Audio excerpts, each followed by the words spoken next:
5 common mistakes people make when doing keto. We're going to talk about that today.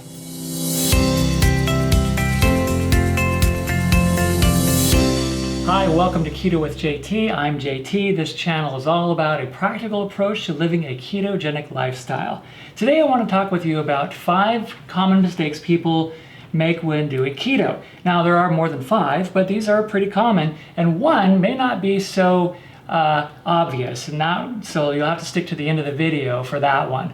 So the first one is not increasing electrolytes. So when we are consuming a diet that's high in carbs, we retain more water. When you start to lower those carbs, your body releases water. You know what goes with that water? Electrolytes. So when you're starting keto in the first week or two and you feel like, oh yeah, I'm losing all this weight, just know that that is the beginning stages. You're on the right track, but just know that most of that is water. And what's going along with that is electrolytes, like I mentioned. Now, why is that important? Electrolytes are essential minerals that you need for your body to function properly. They conduct electricity for functions like for proper muscle function, organ function, and nerve function, and your brain needs electrolytes to function. When I was in the Grand Canyon, this is what happened to me. I drank a lot of water. I was worried about getting dehydrated, so I drank too much water, and I, went pee like a racehorse. Didn't know that I was flushing out all of the electrolytes that I needed. And because I didn't replace those over the course of the day, I ended up crashing pretty bad. I'm feeling sick. I have no energy. As far as I can tell, I'm hydrated. I've been eating, but my stomach just is not cooperating. They're saying that I just have a significant deficit in calories and that my body's starting to shut down, so I still can't believe this day has ended this way. The rangers told me that your body is shutting down, first your muscles, then your organs, and then eventually your brain. And all because I didn't have the electrolytes. I also didn't have enough calories at the time, but that's a different story. So electrolytes are incredibly important. And when we start a keto diet, when we start to lower our carbs, then and you let that water go, you've got to replace the electrolytes. So you can find a good supplement to do that. One, you can simply add a little more salt to the foods that you're eating. I would highly recommend getting a supplement though that has a good balance of the electrolytes that you need, and you can find some that aren't too expensive. Make sure you get one that has no sugar. All right, number 2, worrying too much about ketone levels.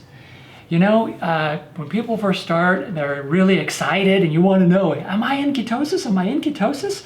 And in the beginning, it's really hard to measure without measuring your blood. And some people like to do that.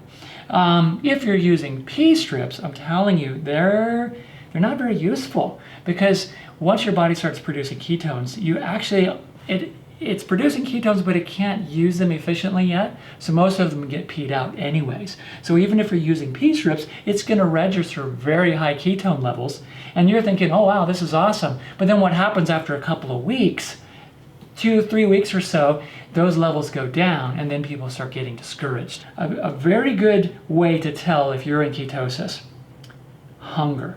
If your hunger has gone down significantly, if you notice, hey, I haven't had anything to eat for a while, and it doesn't bother you, if you're not hungry, you're not hangry at all, then you know that you are in ketosis. That's a very good way to know that. And not measuring whether your ketone levels are this or this or this or this isn't so necessary. I'm not saying don't do it. I'm not saying you can't do it. I'm just saying that if you're monitoring ketone levels so closely, you may be missing out on how natural it can be to just follow a way of eating and feel better. Hunger level goes down, you start losing weight, everything's great.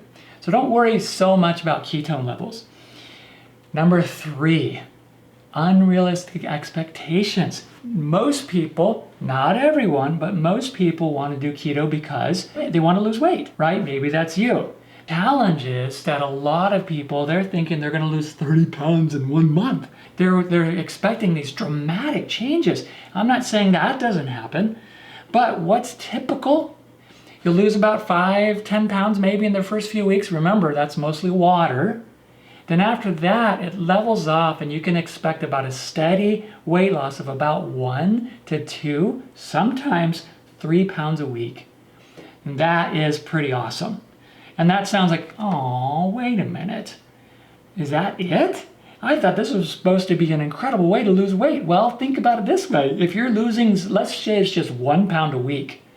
In 1 month, that's 4 pounds. 2 months, that's 8 pounds. 3 months, that's 12 pounds that you've lost. That's pretty significant, and that's just 1 pound a week. What if it's 2 pounds? And all of a sudden, in 3 months, you've lost 24 pounds. That's a big deal. So little things added up over time make a big difference. And if you're looking for this massive weight loss immediately, chances are it's probably not going to be sustainable. It's probably not going to be that healthy. If you see these before and after pictures of people that have lost 100 pounds, typically that's taken place over about a year's period of time or more, right? Now, I'm not saying that dramatic results are not possible, but just understand that normal weight loss on a ketogenic lifestyle is about 1 to 2 pounds per week. So if you set your expectations at that level, and maybe some weeks it's higher than that, hey, that's awesome. Just remember, your body's going to fluctuate about, from day to day, it can fluctuate 2 to 5 pounds just with water. So if you keep that in mind and you look on the scale one day and you haven't lost any weight this week yet, don't rush to say, oh, keto's not working. Monitor it a little bit more over time. There's a lot of things that go into that. You could be gaining muscle. There could be a lot of things. But number 3 basically is having unrealistic expectations about what's going to happen. If you set your expectations so high and your results are here, even though those results are awesome, okay, maybe this is the baseline, you're expecting it here, maybe it's here, even though those results are awesome, you could set yourself up for being disappointed. And then you may decide to quit. And then your long-term gains or losses, so to speak, just aren't going to be obtainable. So be careful with setting your expectations appropriately when doing following a ketogenic lifestyle. Number 4, speaking of lifestyle, not thinking of it as a lifestyle can be a big mistake that can hold you back. I'm not saying you have to do keto for the rest of your life. I'm not saying that at all.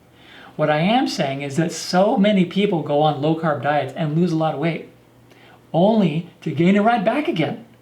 The reason being is they think of it as a temporary thing, and oh, hey, I lost all this weight, now I'm done. And they go back to their previous habits, go back to their previous high-carb diet, and the weight comes right back. And so then they can be discouraged, and then they enter into this process of this, what we talk about is yo-yo dieting. So if you think of things in terms of a long-term approach, then you're going to be set up for long-term sustainable results that you can lose the weight and keep it off over time. So that's number 4. Now number 5, this is the one that I think most people may not think of, and that is eating too much fat. Yes, even though we talk about high fat, low carb, moderate protein on a ketogenic lifestyle, following a ketogenic way of eating, you can take it too far. And a lot of people, it's a difficult concept to understand sometimes. A lot of people, when they think of keto, they're thinking, okay, well, I gotta get this giant tub of, sour cream and get a shovel and just shovel that into my mouth, or I've got to get mountains of butter. When we talk about a 70 or 75% fat in your diet, people are thinking of that visually. I'll say, okay, so here's my plate. I'm going to have 2/3 of it is going to be massive sticks of butter and cheese and lard and sour cream and stuff like that. I have this little tiny piece of meat, and then I'm going to have some vegetables or something like that. That's really not what we're talking about when we're talking about keto. I mean, you'll probably be in ketosis that way, but you won't lose the weight. Okay, so it's not about eating massive amounts of fat. It's about increasing fat, dietary fat, to a point where you're not hungry, so your body has time to adjust. And you're providing adequate healthy fats for proper brain function, proper cellular membrane development, and all of those many things that our body uses healthy fats for, organ function and things like that. And then continuing a lifestyle of that. And very often, you might start off eating more fat in your diet and then decrease it over time. I don't focus so much on getting lots of fat. I just have gotten used to eating a certain way, and I've become accustomed to it, right? And you will too. But don't obsess too much about eating lots and lots and lots of fat. That really isn't what we're talking about. If you do eat lots and lots of fat, you're not going to lose the weight. You're going to feel a little bit discouraged, and you're going to think, oh, this isn't working. And in reality is you're just changing the ratios a little bit too much. You're swinging too far in the dietary fat direction. So I hope this helps. So once again, we'll go through the five common mistakes. Again, there's many, but here are 5 common mistakes: not increasing electrolytes when beginning keto or throughout the your keto lifestyle. Number 2, worrying too much about ketone levels. Number 3, having unrealistic expectations about your goals, particularly when it's pertaining to weight loss. Number 4, not thinking of it as a lifestyle. And number 5, eating too much fat. I hope this has been helpful. I hope you've enjoyed today's video. If so, please subscribe, click the bell icon so you know when new videos are coming out. And I look forward to seeing you in the next video.